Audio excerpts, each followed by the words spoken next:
Perfecto, muy buenas noches a todos, espero que se encuentren muy bien. Esta es la segunda clase que tenemos con la ayudantía de laboratorio clínico y vamos a abordar lo que es el sistema cardiovascular. Es un sistema importante, vamos a hablar de varios temas que se vieron en otras materias y las vamos a integrar y completar, recordar en realidad, para tenerlo fresco y útil para las siguientes pruebas de laboratorio que nos quedan. Entonces, esta de aquí es la tabla de contenidos para el día de hoy. La primera parte vamos a ver un recordatorio específicamente del funcionamiento del sistema cardiovascular por acá. Para la segunda parte nos vamos con el intercambio de líquidos, vamos a ver cómo se mueven los líquidos a través de los vasos. La tercera parte va a ser el intercambio igual, la abreviación INT, de gases. Entonces, si en la segunda vemos cómo se intercambian, cómo se mueven los líquidos en los vasos, vamos a ver en la parte de acá cómo se mueven los gases, que es importante, sobre todo con el transporte de ciertos desechos, como es el dióxido de carbono y ciertos gases que necesitamos para que el cuerpo funcione bien, el caso más común del oxígeno. Y finalmente vamos a despedirnos con un caso clínico donde vamos a poner en práctica, vamos a armar un rompecabezas con todo lo que estamos viendo aquí. Perfecto, vamos con la primera parte de este recordatorio de aquí, el funcionamiento del sistema cardiovascular. Muy bien, lo primero que necesito saber es que la sangre oxigenada, antes de entender este esquema necesito saber que la sangre oxigenada va a ser roja y brillante, siempre se va a ver de un color más brillante y rojo, eso me tiene que quedar claro. Y la sangre desoxigenada va a ser opaca y azul. Entonces, en cualquier esquema que encuentren, siempre lo van a ver que lo representan de esta forma, y es por eso. Y esta parte tiene su fundamento en la química, de que la proteína que va a transportar el oxígeno en la sangre va a ser la hemoglobina. Muy bien. A la hora de juntarse con oxígeno se va a volver oxihemoglobina. ¿Y el color de ese compuesto químico qué? Es rojo y brillante. Muy diferente a cuando se entra en otra forma donde se vuelve desoxihemoglobina. Cuando se le quita cuando se le quita el oxígeno, entonces su color varía, se vuelve opaco y azul. Entonces, todos los esquemas los vamos a ver así, y eso también se lo va a ver en cualquier práctica. Si cualquiera de ustedes revisa su mano, la parte dorsal, la parte dorsal de la mano, entonces va a ver que hay ciertos vasos que tienen un color oscuro. Entonces, son vasos, son venas. Las arterias están en un lugar más profundo y se ven de ese color. Entonces, estos esquemas nos sirven un montón y esa es la base para entender cómo funciona este esquema. Pero, recordatorio. Dentro del corazón todo va a empezar en la aurícula derecha. Pero antes mencionar que hay dos aurículas, una derecha, una izquierda y dos ventrículos a la parte de abajo, izquierdo y derecho. En cualquier esquema también que encuentren, tenemos que saber que esto es el corazón que nos está mirando de frente. Entonces, nosotros estamos viendo estamos viendo de frente el corazón. Por eso este lado está a nuestra izquierda. Si estuviésemos en la espalda de la persona que es este corazón, esto cambiaría, pero en los esquemas siempre se muestra una imagen de frente. Entonces, a la hora de ver esto necesitamos pensar en que un paciente lo estamos viendo de frente. Entonces, esta va a ser su aurícula derecha. Este va a ser su ventrículo derecho. ¿Perfecto? Los cuatro compartimentos del corazón. Su aurícula izquierda por acá y su ventrículo izquierdo. ¿Qué más necesito recordar de esta parte? Que hay válvulas que regulan todo el paso. La tricúspide en el lado derecho, va a haber la bicúspide o mitral en el lado izquierdo por acá, y también va a haber válvulas que regulan el paso ya sea hacia el sistema, hacia la aorta, la válvula aórtica por acá, o hacia los pulmones. Y la misma válvula tiene el nombre, entonces válvula pulmonar. Toda la sangre, y así empieza el ciclo, va a entrar por las venas cava superior o inferior, en veterinario lo llamamos craneal o caudal a las venas, por la posición anatómica de los animales. Va a entrar a la aurícula derecha. Aquí empieza todo. Se llena la aurícula derecha de sangre desoxigenada. Atraviesa la válvula y se va hacia el ventrículo derecho. Esta parte de los ventrículos es importante porque el desarrollo muscular del corazón aquí es muy fuerte, sobre todo del lado izquierdo. Entonces se necesita que vaya a esta parte para que con esa fuerza que tiene el corazón muscularmente pueda botar la sangre hacia los pulmones o al resto del cuerpo. Muy bien, entonces me quedo aquí. Pasó la aurícula, nos vemos al ventrículo derecho. Toda esta sangre es empujada, es disparada hacia la arteria pulmonar. Se va hacia los pulmones. Luego vuelve de los pulmones por la vena pulmonar, cuando ya se oxigenó obviamente, y llega directo a la aurícula izquierda. De la aurícula izquierda atraviesa esta bonita válvula, de apodo mitral o bicúspide como gusten, y baja al ventrículo izquierdo. El ventrículo izquierdo, igual que el derecho, y todavía mucho más fuerte muscularmente, empuja la sangre hacia el organismo, atravesando la válvula aórtica y se va por la aorta. Perfecto, entonces ese es el ciclo que sigue un corazón que está funcionando. Recibe sangre desoxigenada, la manda a los pulmones para que se oxigenen, regresan de los pulmones y la manda al resto del cuerpo, para que todo funcione bien. Aquí también tengo una pequeña foto de cómo se ven las válvulas. Entonces, tengo que fijarme, está en la misma posición que la foto de al lado. La parte posterior va a ser esta, la parte anterior. Y estas de aquí van a ser las válvulas. Por aquí voy a tener la válvula tricúspide y se llama tricúspide porque va a tener tres pequeños puntos, como tres esquinas que se juntan. Muy bien. Esto en el lado derecho del corazón. La válvula en el lado izquierdo va a ser la mitral o bicúspide, porque solo tiene como dos lados. Y estas dos que tienen el nombre de la arteria a la que van. Si va a la aorta, válvula aórtica. Si va a los pulmones, por la arteria pulmonar se va a llamar válvula pulmonar. Muy bien. Entonces, eso es el recordatorio de las funciones que tiene lo que es nuestro corazón. Ahora, en aquí también tienen la secuencia de pasos. De repente alguien quiere revisarlo bien o se necesita tener más clara todavía la circulación. El mismo orden que dije. Aurícula derecha, ventrículo derecho. Me voy a ir por aquí. Aurícula derecha, ventrículo derecho. Se va a la arteria pulmonar. Se va hacia los pulmones. Vuelve por la vena pulmonar. Aurícula izquierda, ventrículo izquierdo. Se va por la arteria aorta, se va al resto del cuerpo. Y vuelve por las venas cavas, craneal y caudal. Perfecto. Esa es la misma secuencia que está aquí. Entonces, esto es para que lo recuerden, que lo tengan claro. Pero hay un detalle. Médicamente se dice que las arterias van a llevar sangre oxigenada. Entonces, por eso las ves rojas. Y las venas van a llevar sangre desoxigenada, por eso se las van a ver azules.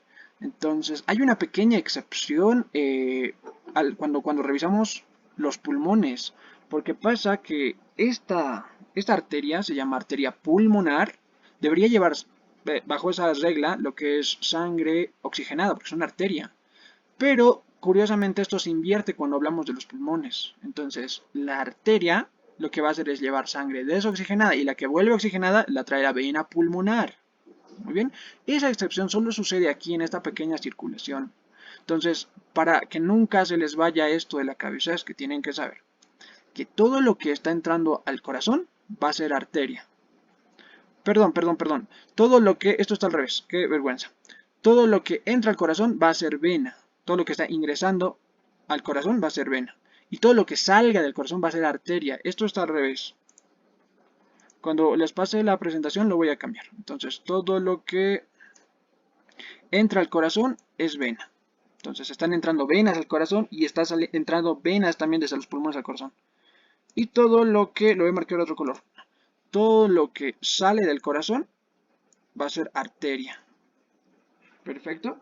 Sabía que algo se me estaba yendo y bueno, esto quedó así. Entonces, esa es la forma de recordarlo. Si está saliendo del corazón, arteria. Si está entrando al corazón, vena. Las venas que entran, y se las marco aquí de nuevo, las venas cavas, craneal y caudal.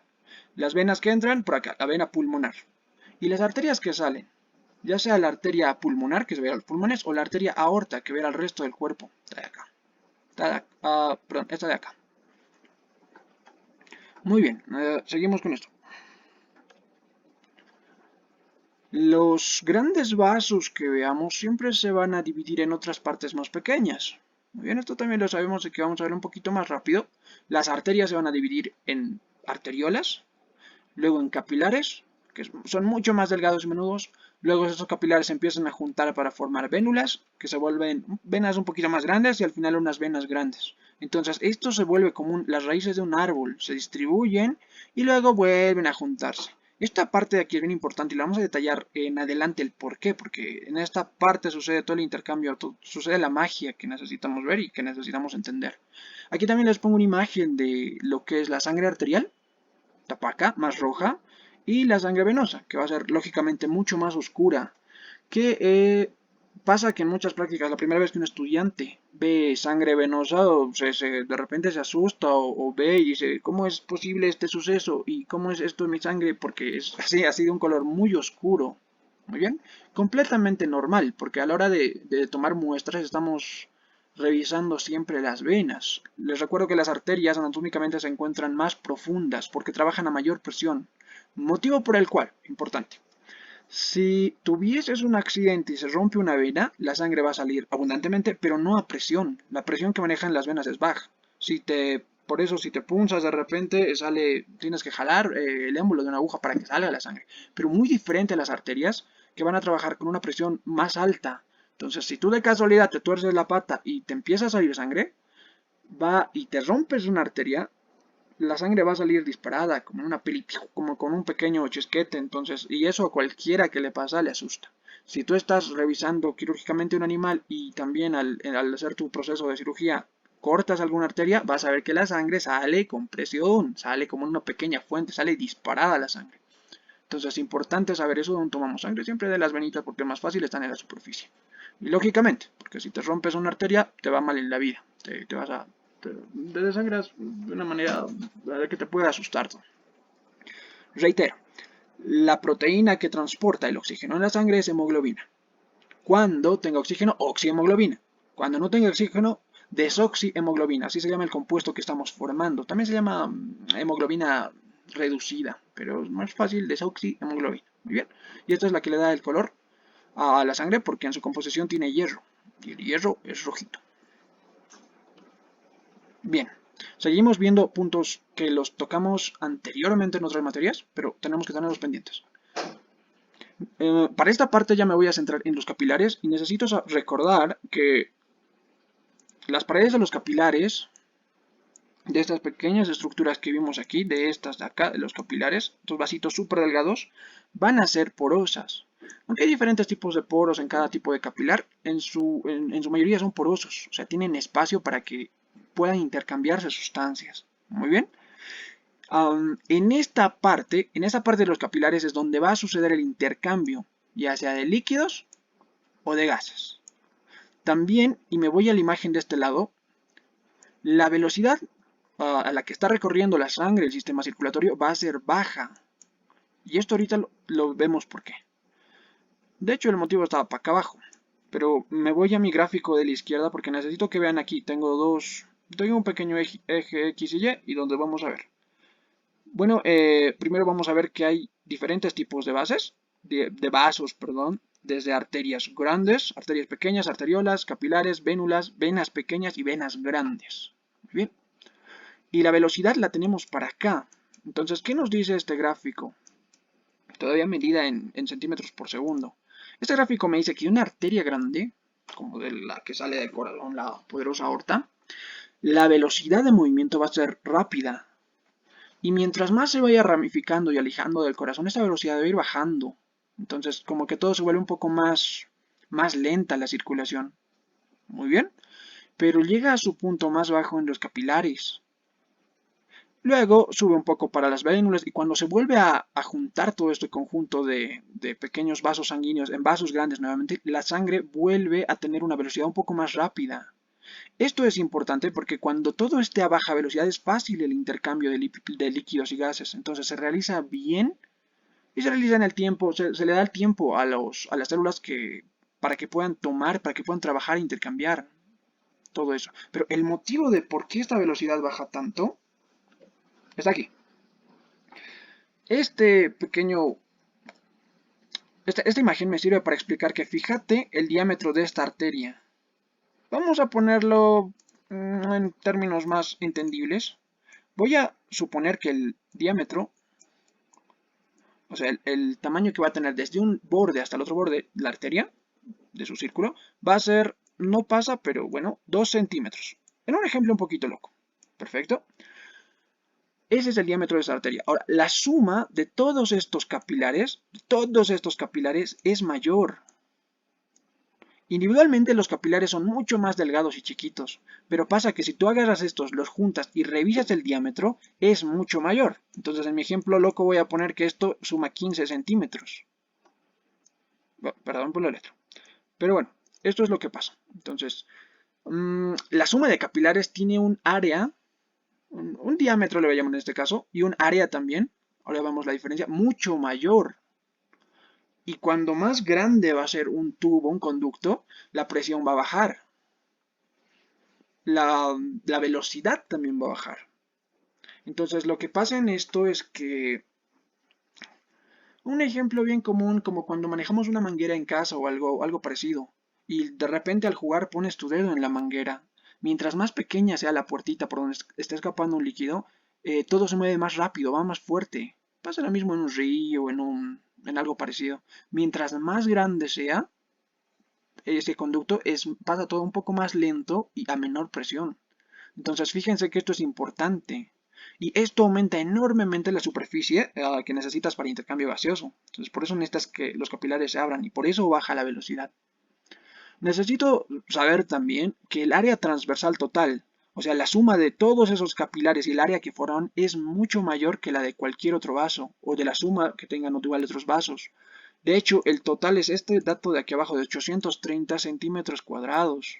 Eso es una barbaridad, es enorme. Pero eso pasa si tú juntas todos los capilares y ves qué tamaño, qué área se forma en total, juntando todos los capilares. Perfecto. Se hace el mismo cálculo con otros vasos. Si tú agarras todas las arterias y de repente ves el área que forman, o sea, el huecote que se les forma, a ver, me voy aquí, este es un vaso.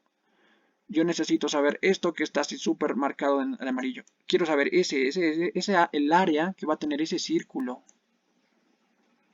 Entonces, si tú sumas esto de las arterias, no le ganan a las de los capilares. O sea, los capilares forman una bola increíble para extender el contacto y poder intercambiar bien sustancias. Y todo esa enorme área que van a tener, que van a formar, reduce mucho la velocidad. Y a medida que todo esto se va juntando de nuevo, vénulas, venas pequeñas y venas grandes, todo eso como que gana también más velocidad. Muy bien. Bueno, esta imagen ya la vimos, no sé por qué se me repite, pero algo que no mencioné por acá, pero vamos a aprovechar esto. Recordatorio igual, la circulación que va desde el corazón hasta los pulmones se conoce como circulación menor. Una circulación entre corazón y pulmón, corazón y pulmón. Circulación pulmonar o circulación menor. La circulación que va desde el corazón a todo el organismo se llama circulación mayor o sistémica. Datito. Perfecto. Con esto nos vamos al punto 2. Vamos a ver el intercambio de los líquidos y vamos a ver cómo se mueven los líquidos a través de estos vasos que tanto estamos viendo y estamos hablando. Necesito conocer y entender bien antes lo que es la presión sanguínea. Para esto es importante saber que el corazón bombea con una fuerza increíble sangre por todos estos conductos, como vimos. Y eso se puede medir, curiosamente. Entonces, está aquí y este es el procedimiento que se hace en humanos. Tú tienes ahí tu corazoncito funcionando y en un vaso que esté a la altura del corazón, importante eso, por eso se hace por acá, lo que se hace es medir con qué fuerza está saliendo esa sangre. Y se lee, y se tiene como parámetro también, que la fuerza de la presión sistólica es de 120 milímetros de mercurio. Y la presión diastólica va a ser de 80 milímetros de mercurio. Los milímetros de mercurio los van a tener también por acá al lado. Solo es una unidad de medida de presión. Perfecto. Si yo quiero medir con qué presión está saliendo algo, puedo utilizar esta unidad de medida. Pero antes de eso, ¿para qué estoy hablando de sístole y diástole? Okay. La presión sistólica se va a producir cuando se produzca la sístole, lógicamente, que es la contracción de los ventrículos. La parte de abajo, estos dos. Entonces, como esto es un músculo súper potente y desarrollado, bota todo esto con más fuerza. Y esa presión alcanza 120 milímetros de mercurio. Muy bien, eso se llama sístole, la contracción de los ventrículos. Ahora, la diástole va a ser la contracción cuando se contraigan, cuando se compriman las aurículas, estas de acá. Y cuando pasa eso y sigues midiendo la presión en la aorta, la presión baja mucho, a 80 milímetros de mercurio. Entonces, es una unidad de medida que estoy viendo. Cuando bombea con toda fuerza en los ventrículos, cuando sucede la sístole, la presión es 120 milímetros de mercurio. Y cuando ya está como pasando ese efecto y va a empezar, cuando continúe la secuencia del latido y se contraen las aurículas para pasar la sangre a los ventrículos, la presión va a estar en 80 milímetros de mercurio, si la mido siempre en la aorta, para acá. Y es importante que cuando tú midas la presión sanguínea, y lo vas a hacer, siempre lo hagas a la altura del corazón. Lo menciono ¿por qué? Porque si tú te pasas para arriba del nivel del corazón, la presión va a bajar por el efecto de la gravedad. Y si tú te vas para abajo, o sea, revisas aquí, o bueno, tú te revisas la pierna, la presión va a aumentar. Y para arreglar eso hay que nada más hacer un pequeño cálculo.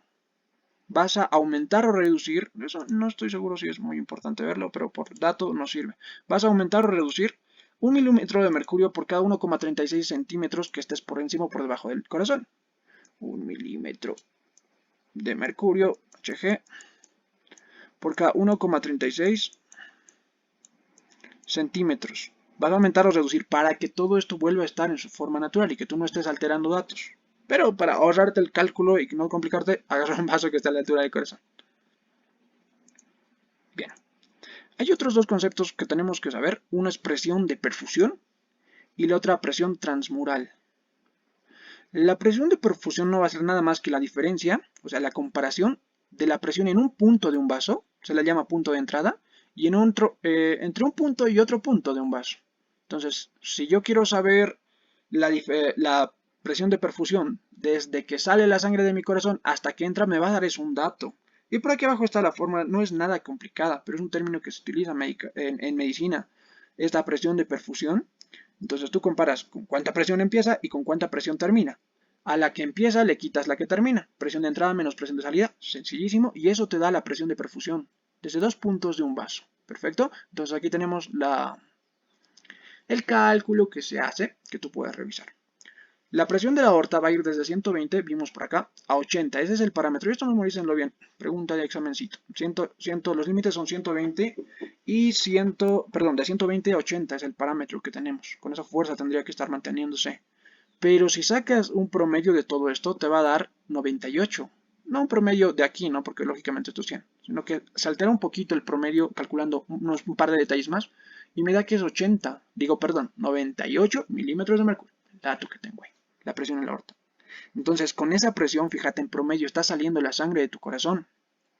Y después de recorrer todo el sistema, va a volver hacia el corazón con 3 milímetros de mercurio, o sea, con una presión bajísima.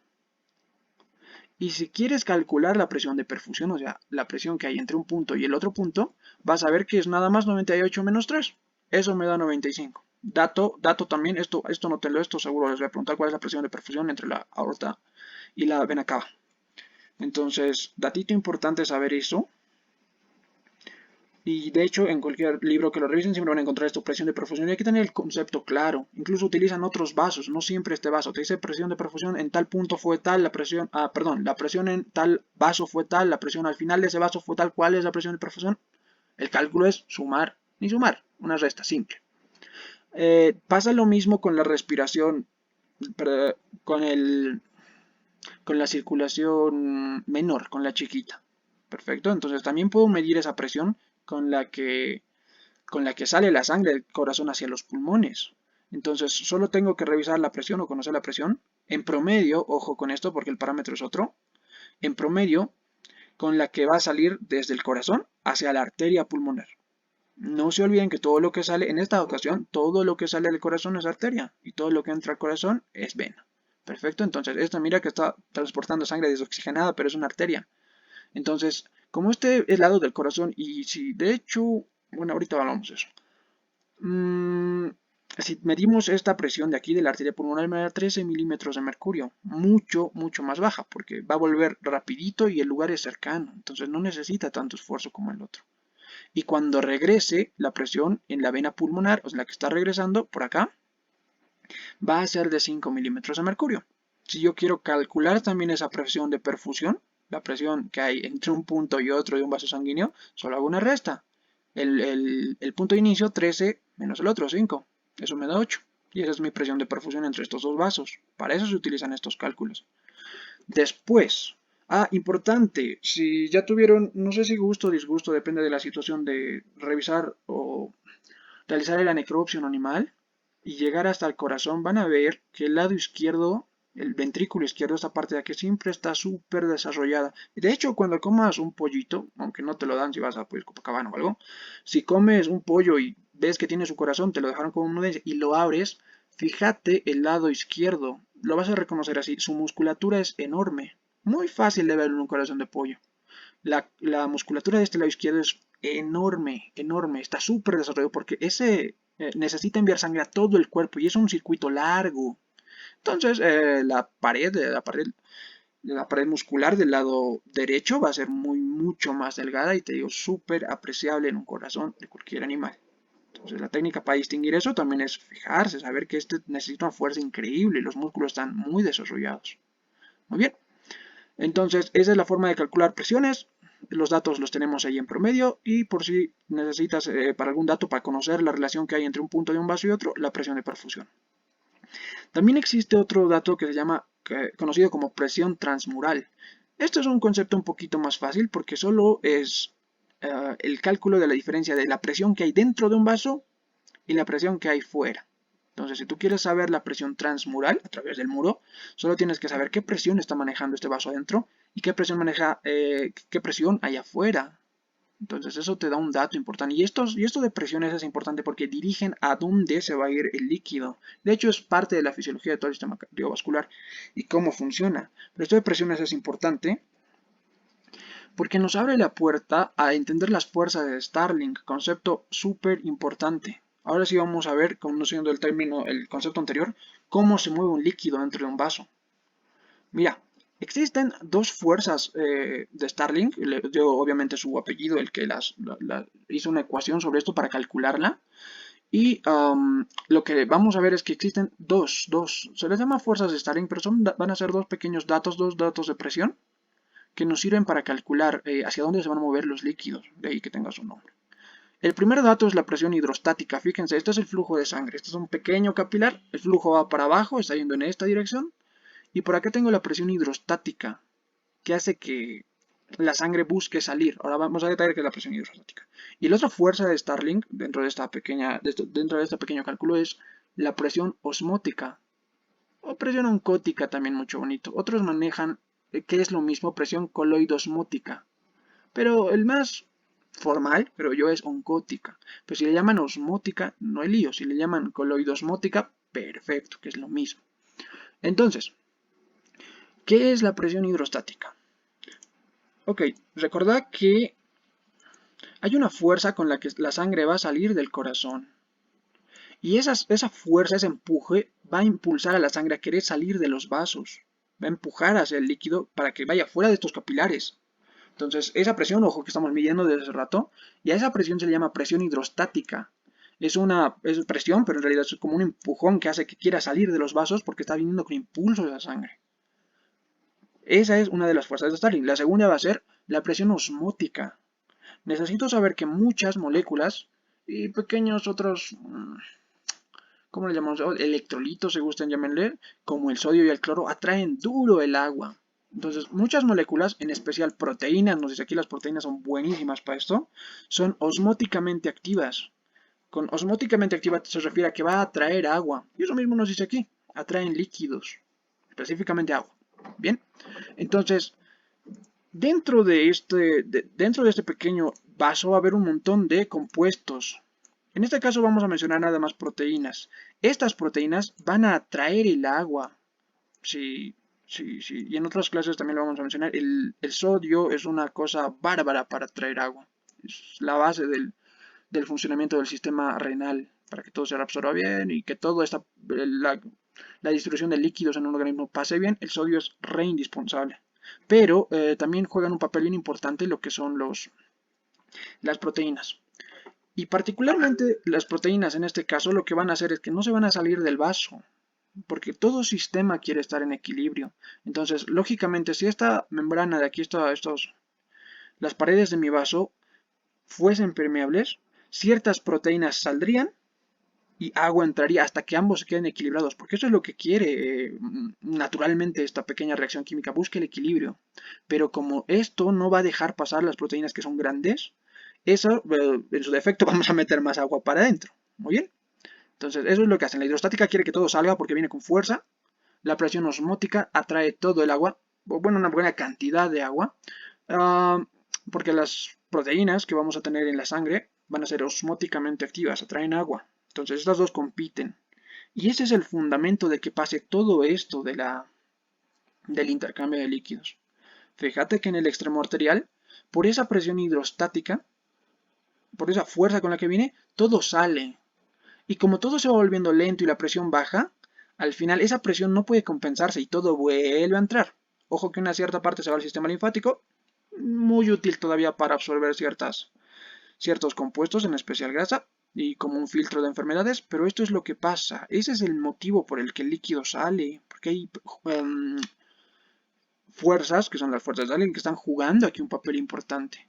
Y eso también lo tengo mucho más graficado para acá, para que se entienda mucho más claro. Mira, rojo arterial, azul el lado venoso, lógicamente.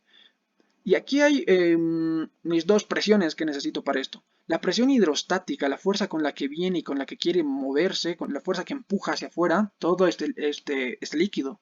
En esta parte va a ser alta, va a ser de 28 milímetros de mercurio. En un capilar, lógicamente, estamos hablando de un capilar, todo pasa acá.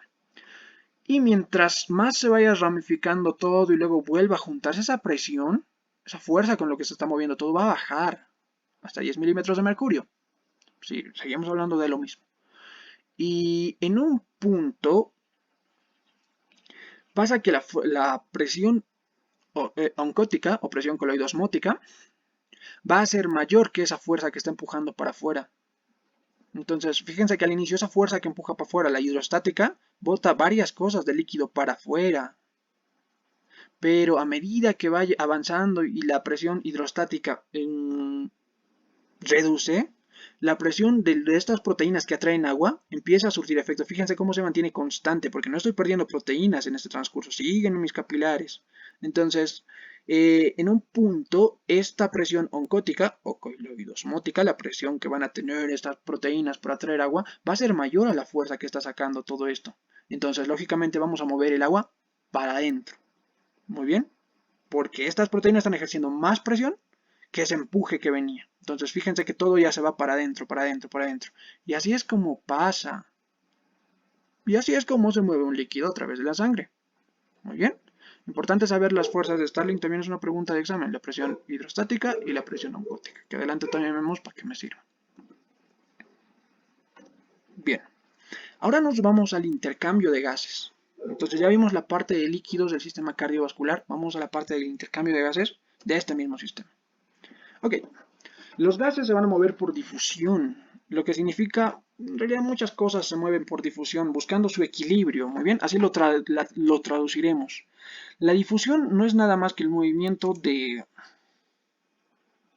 Es un movimiento de compuestos que no gasta energía porque sigue su gradiente de concentraciones de difusión. Quiero subrayarlo, es importante. La difusión. ¿A qué se refiere la difusión? Un concepto, aquí voy a poner una membrana semipermeable. Lo que te dice la difusión es que si aquí tengo harto de un compuesto, mucho, mucho, mucho, mucho, y aquí tengo uno, solo uno, poco, lo que se va a buscar naturalmente es que esto se mueva, que esto vaya para allá. Entonces va a haber una fuerza que quiera mover esto, desde donde hay mucho a donde hay poco, hasta que ambos lados estén equilibrados o estén correctos, que estén bien. Perfecto. Y a este transporte que no gasta energía porque está siguiendo nada más esa fuerza que los mueve desde donde hay mucho hasta donde hay poco, se llama difusión. Es una forma de transporte celular también, pero no cuesta energía. Si yo quiero ir en contra de este gradiente de concentración, quiero botar lo poco a donde tengo mucho, eso a una célula le cuesta energía, porque necesita fuerza para botar esto. Bien, entonces, entendido el concepto de que los gases se mueven por difusión, o desde donde hay mucho a donde hay poco, vamos a ver que por este motivo de la difusión es importante que los capilares, que vimos hace rato, estén próximos al oxígeno. Motivo por el cual, y ahorita vemos que, me voy a mi pequeño gráfico, no se preocupen, ahorita lo vemos todo y lo entendemos bien. Me voy a ir aquí, imagen A. Fíjense que estamos acercando lo que van a ser los pulmones, vemos ahí los bronquiolos, arterias y venas, viniendo y yendo, y los alveolos, el sitio donde sucede el intercambio gaseoso. Nos acercamos a un alveolo, para acá. Necesito saber que los alveolos están irrigados a detalle, que están en una red bien densa de capilares. Fíjense acá. Entonces está rodeada de capilares increíblemente bien, un alveolo. Solo estamos hablando de uno, justo ahora, porque hay un montón de alveolos.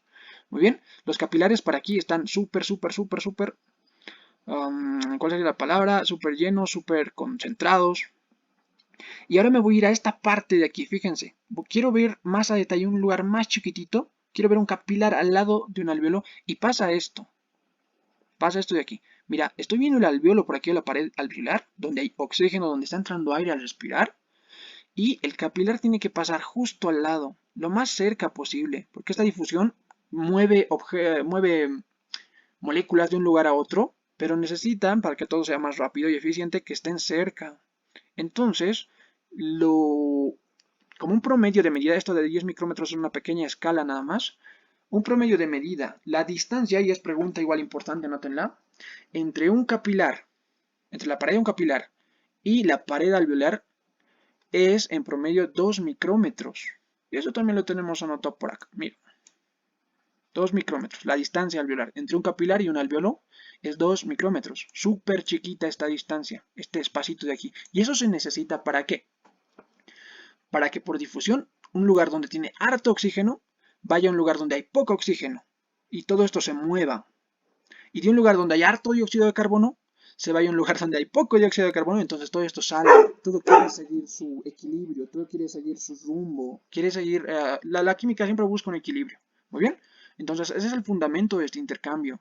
Le ponemos un lugar donde hay poco oxígeno, donde hay mucho oxígeno y vamos a ver a cuál se mueve. Lógicamente el oxígeno va a entrar hacia donde hay poco, que en este caso es la sangre. Y el dióxido de carbono, nuestra sangre cuando pasa por los pulmones está desoxigenada, tiene poco oxígeno y maneja bastante dióxido de carbono. Entonces esto está muy alto acá, entonces se va para afuera, donde hay poco dióxido de carbono y así se mueven los gases. Perfecto, siguiendo esto aplica para todo, en realidad, para cualquier líquido, todo. Siguiendo su gradiente de concentración le llamaríamos. Entonces, bueno, después de este paso de la sangre por los capilares del pulmón y por los alvéolos, vamos a tener sangre oxigenada en los pulmones. Sigue con que la sangre oxigenada se va a transportar al corazón. Y estamos aquí. O sea, desde el corazón salió al pulmón para que se oxigene, lógicamente, y vuelve al corazón. Yo ahora me voy con mis otras dos imágenes importantísimas de acá, D y E.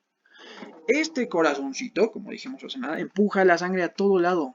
Todo el cuerpo necesita sangre y necesita algo muy importante de ahí, además de nutrientes y que transporta sustancias de desecho, es el oxígeno. Entonces, fíjense cómo va a llegar hasta el cerebro, a las neuronas cerebrales, a partir de sus capilares. Y también la sangre oxigenada transportada hacia el cerebro, músculo, va llegando, se lanza por los vasos.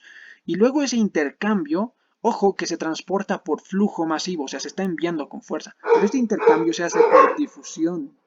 Desde donde hay mucho, una sustancia fluye hacia donde hay poco. Entonces todo busca su equilibrio. Esto también es importante que noten que la sangre se va a mover por flujo masivo. O sea, estamos empujando, estamos bombeando la sangre. Pero el intercambio de gases sucede por ¿cómo le llamamos esto? Por difusión. ¿Perfecto? Entonces están moviendo, siguiendo su gradiente de concentración. Importante ahí, por flujo masivo la sangre en el torrente, pero este pequeño intercambio es por difusión. Y ahora, otros dos datos necesito conocerlos acá. El primero es que lo ideal es que, sobre todo en las neuronas y en los músculos, la distancia mínima, una distancia adecuada, mejor todavía si fuese menos, para que todo esto pase bien y sea rápido y sea eficiente y tu cabeza funcione bien, tus músculos funcionen re bien, es que sea de 10 micrómetros en promedio, la distancia, desde un capilar hasta una neurona. Y la distancia, lógicamente igual, desde un capilar hacia un músculo, mínimamente, o lo ideal, lo apropiado en promedio, 10 micrómetros. Pero si fuese más cercano, tanto mejor. Por eso hay un montón de capilares y vimos cómo se ramifican para que llegue a todo esto. Ojo que el límite máximo es 100 micrómetros y esto también está aquí. Pregunta importante que se la tienen que saber. Por eso le pongo aquí en tablita, como no tabla, pero mira. Guerra avisada no mata, ¿qué da? Entonces acá. Es que eso lo pongo importante. Me van a preguntar esto. Import, ya. Perfecto. Entonces, reitero. Distancia alveolar entre alveolo y capilar, 2 micrómetros. La distancia entre células, específicamente entre neuronas y los músculos, las fibras musculares, es de 10 micrómetros. Si fuese menor, mucho mejor. Pero la distancia máxima es de 100 micrómetros. Porque a mayor sea la distancia, más tarda todo esto en moverse por difusión, porque es lenta la difusión. Entonces, la distancia máxima se toma ese parámetro de 100 micrómetros. Si tú rebasases los 100 micrómetros, todo se vuelve lento, se complica y de hecho, si estuviese en el cerebro, muchas neuronas no van a tener el oxígeno ni los nutrientes que necesitan y les va a ir mal. No van a trabajar bien y en el peor de los casos mueren. Bien, aquí tenemos la falta de sangre o oxígeno que pueden ser bien perjudiciales. La imagen de izquierda tengo un animal que se está desangrando, donde veo que tiene una falta durísima de sangre porque la está perdiendo, se le está escapando de los vasos. Y pasa algo parecido con el oxígeno. Ojo, no es lo mismo. Para que te falte sangre no es lo mismo que te falte oxígeno, pero casi siempre van de la mano. Si te falta sangre es que todo este líquido ya no está yendo a tu cuerpo, pero en algunos casos el líquido está corriendo normalmente, lo que te falta es oxígeno. Lo que pasa es que tus pulmones de repente están fallando. Muy bien. Entonces necesito saber que si el corazón, importante esto de aquí, también se les voy a preguntar a estos dos de aquí, porque es un dato que tienen que tenerlo como referencia para saber lo importante que es esto. En perros, si el corazón se detuviese, de repente así, pierdes la conciencia en 30 segundos. O sea, en nada te desmayas y ya no estás consciente. Esa es la importancia que tiene esta sangre con nutrientes y el oxígeno y que botes todo lo malo de las células. Perfecto, entonces mira que es cortito el tiempo. Esto lógicamente no es común que de repente se pare, puede pasar, pero de hecho si ya está funcionando más, si ya no tiene fuerza, si pasó algo que está impidiendo que todo circule bien, fíjate que de la nada puedes perder la conciencia y ya. Si estás perdiendo mucha sangre, este es un método increíble para recuperarla, utilizando un suero, una solución que reponga al menos el volumen de sangre. Lo ideal es una transfusión, pero no es nada común en veterinaria porque no hay bancos de sangre, no son nada comunes. Entonces, chequenlo. Tampoco está muy estudiado, ¿no? Y lo segundo que me importa que sepan es que va a haber daño neuronal en el encéfalo, la parte de arriba de tu sistema nervioso, para acá, tras 5 minutos sin oxígeno. Ese es el parámetro que tienes que manejar. Pasa algo bien común, no sé si muy común, pero ojalá nadie le pase de por acá, que es un ACV, que es un accidente cerebrovascular, cuando tienes algún pequeño émbolo moviéndose en una de las arterias principales de tu cabeza y se obstruye. Entonces no llega sangre, no llega oxígeno y sin oxígeno las neuronas no trabajan. Y lo que pasa es que todo tu cuerpo se empieza a parar. Cualquiera que busque ahorita se ve, va a ver como la gente de repente la cara ya no le funciona bien, no puede coordinar, no puede hablar y es gravísimo. Y si ese oxígeno se redujese drásticamente en el cerebro, tiene 5 minutos exactamente, y empiezas a perder tantas neuronas que podrías quedar mal de por vida. Entonces, checa estos parámetros importantes que me sirven para saber la importancia que va a tener la sangre y el oxígeno. A la falta de oxígeno le vamos a una disminución del oxígeno le vamos a llamar hipoxia. Y esto también de la sangre se llama hipoperfusión, se le puede llamar, que hay una mala distribución de sangre. Muy bien. Reitero, no son lo mismo la falta de sangre que el oxígeno, pero suelen ir de la mano. Perfecto, ya para el final nos vamos con un caso clínico muy importante para relacionar todo esto que estamos viendo.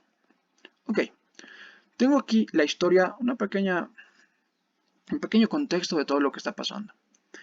Hay dos cabras, estas de acá, que fueron compradas de una granja. Tenían 3 meses de edad, estaban pequeñitas las cabras.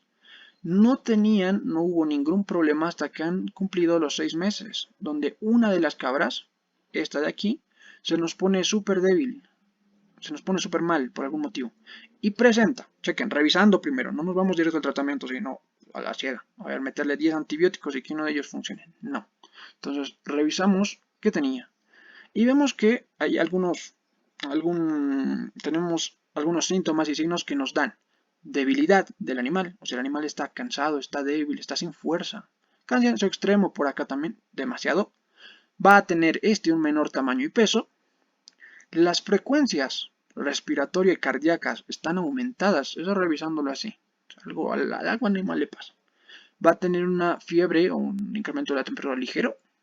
Un edema, una acumulación de líquido en el espacio intersticial en la mandíbula, se va a tener como un pequeño bulto donde va a haber puro líquido a nivel celular en la mandíbula y las mucosas de este animal van a estar pálidas. Si yo reviso la mucosa de los dientes va a estar pálida, la de los párpados, la de la conjuntiva de los ojos también va a estar pálida y cualquier mucosa que revise va a estar pálida. Se los resalto esto de acá, punto 1, 2, 3, 4, porque estos de acá coinciden perfectamente con una alteración en el aparato cardiovascular. Muy bien. Entonces, algo está pasando por acá. Estas de aquí como que no cuadran. ¿Cómo puedo justificar menos tamaño y peso con una enfermedad en el sistema cardiovascular? Entonces, esta fiebre tampoco me encaja bien. Puede ser un indicio, pero están dudosos estos edema. ¿Por qué le pasa un edema? Pero estos de acá me indican que algo está pasando en el corazón. Y datito importante por acá, y va a ser igual una pregunta importante que les vamos a hacer adelante, que la mayoría de los casos de los problemas en el aparato cardiovascular son secundarios. Importante saberlo. Y con esto me refiero a que no es la causa primaria. El sistema cardiovascular está casi siempre sufre por otro motivo, pero no suele estar la causa en el sistema cardiovascular, suele estar en otro lugar. Puede pasar que cierto órgano no está funcionando bien, el aparato digestivo está raro, el aparato respiratorio algo tiene, y estos de aquí solo suele verse afectado el sistema cardiovascular por efecto de eso, por eso se le llama secundario, no es la causa principal del sistema cardiovascular. Entonces, el sistema cardiovascular casi siempre está sufriendo por otra causa, lo vamos a llamar así. Perfecto, por eso se llama que las enfermedades cardiovasculares casi siempre son secundarias, un problema secundario, no un problema secundario, pero son secundarias porque hay otra causa primaria, hay algo que lo está causando y no suele estar en el mismo aparato cardiovascular, suele estar en otro lado. Perfecto, pero recuerda, mira, un animal con poca sangre o con un sistema respiratorio, perdón, con un sistema cardiovascular afectado va a estar débil, porque todas las células de su cuerpo no van a estar recibiendo oxígeno ni nutrientes, ni desechando todo con normalidad.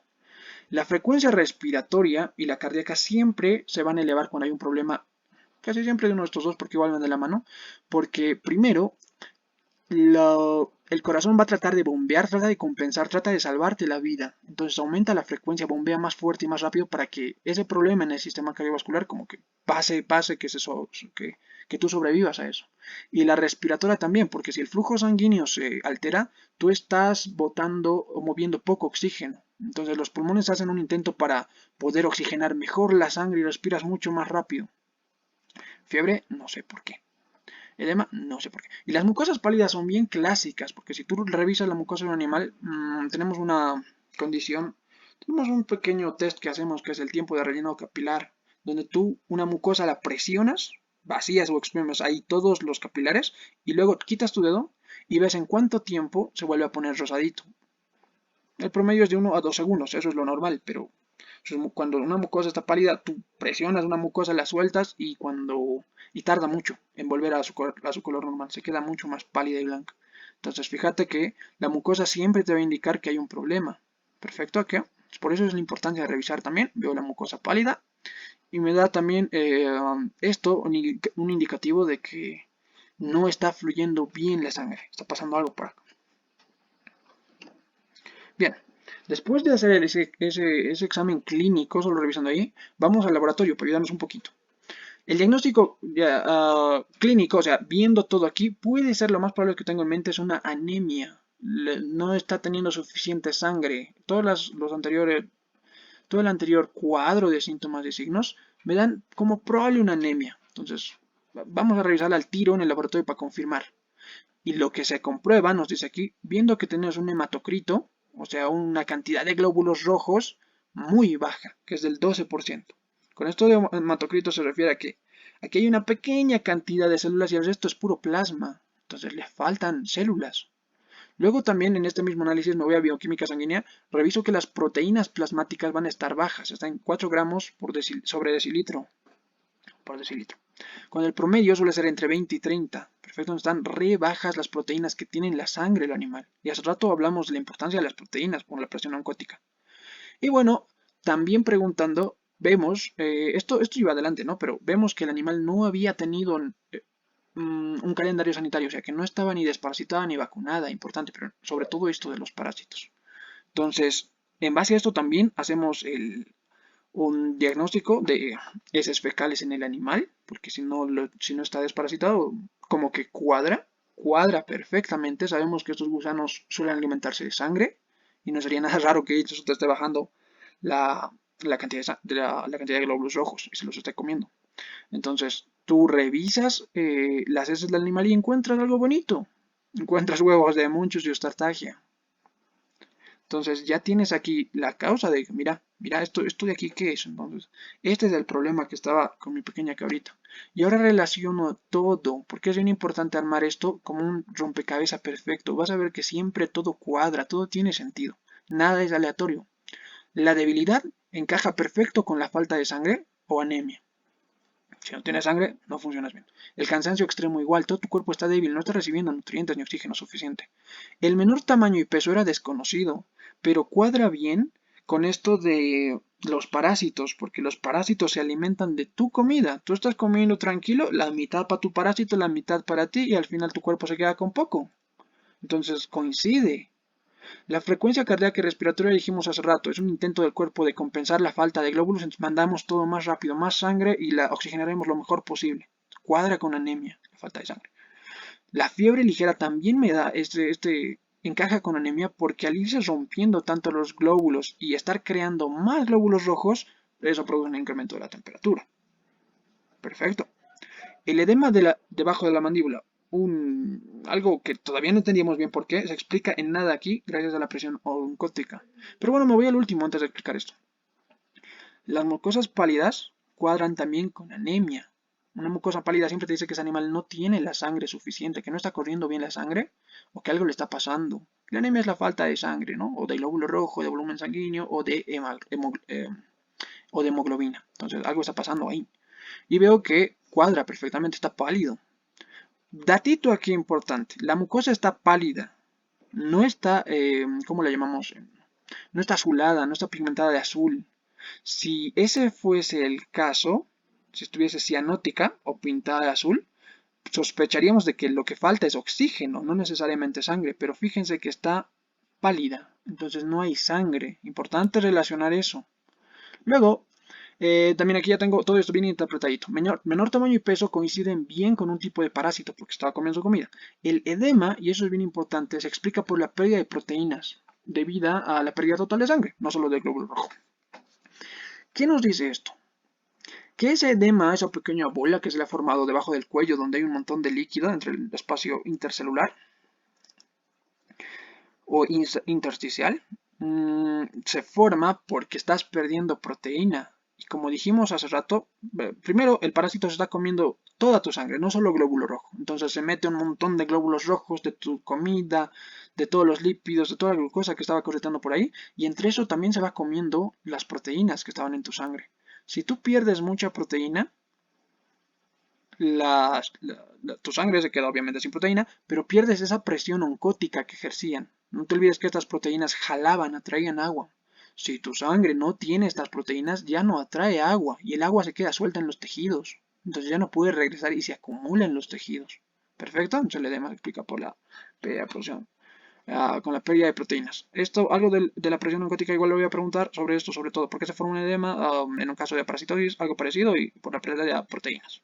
Seguro, algo parecido, pero esto es importante que sepan relacionarlo bien. Finalmente ya me voy a lo que es el tratamiento y el pronóstico, la parte final de todo siempre. El pronóstico, luego el tratamiento, luego la profilaxis en orden, pero necesito saber que el animal con un hematocrito de 12% tiene un desarrollo de enfermedad muy avanzado. Y como no son comunes las transfusiones, el pronóstico es desfavorable. Primero que este es un término económico en el que se toma, donde te dice que no va a salir bien, no le conviene, bueno, si le tienes cariño a tu animal, obviamente pagas, pero en zootecnia se toma todo en favorable, si va a mejorar y va a recuperar su rendimiento, y desfavorable el pronóstico si es complicado que mejore y si segundo, aunque mejore, no va a recuperar su producción. Entonces el pronóstico aquí más que desfavorable, porque son animales de, de abasto, es grave, porque lo más probable es que el animal no se recupere. Dos motivos, porque la enfermedad está muy avanzada y es complicado hacer una transfusión de sangre en animales. Y lo segundo es que el mismo hecho de tocar a una cabra, de manosearla, de sujetarla para aplicar todo esto, le produce un estrés, todo su cuerpo responde fisiológicamente a ese susto y ese movimiento, contracción de vasos y de todo este sistema de defensa que tienen de lucha o huida, va a acelerar su deterioro. Entonces, si no lo toco, es grave. Si lo toco, lo más probable sigue siendo grave, porque voy a un poco en ese momento empeorar todo lo que trae el animal. Perfecto. Entonces así se arma este cuadro bonito, así se revisa todo por partes. Y de verdad a todos, gracias por su atención. Espero que la clase haya sido de su agrado. Los espero en otra ocasión, la siguiente semana. Un saludo y me despido por esta ocasión. Hasta luego.